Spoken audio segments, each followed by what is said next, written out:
Hey guys, and welcome to Dainty Bite.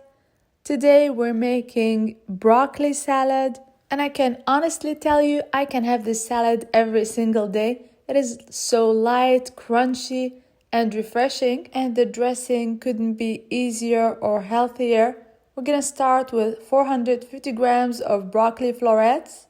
We're not cooking the broccoli for this recipe, we're gonna enjoy raw, but we're gonna wash, dry well, and cut into very small pieces, just like this one. Simple and easy. I'm gonna set aside and work on the dressing. And for the dressing, I'm gonna need half a cup of plain yogurt. You're gonna need 1.5 tablespoons of red wine vinegar, 2 tablespoons of maple syrup, 1 tablespoon pomegranate molasses, and this is optional.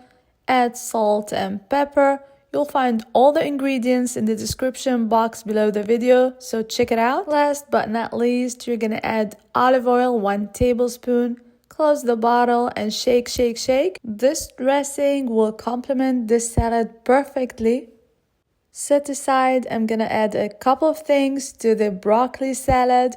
You're gonna add a 1/4 cup of red onions. I used the mandoline to slice the onion. You can add crispy bacon or pancetta to this recipe. I'm gonna leave them out, but I'm gonna add a mix of golden raisins and cranberries and a 1/4 cup of pistachios.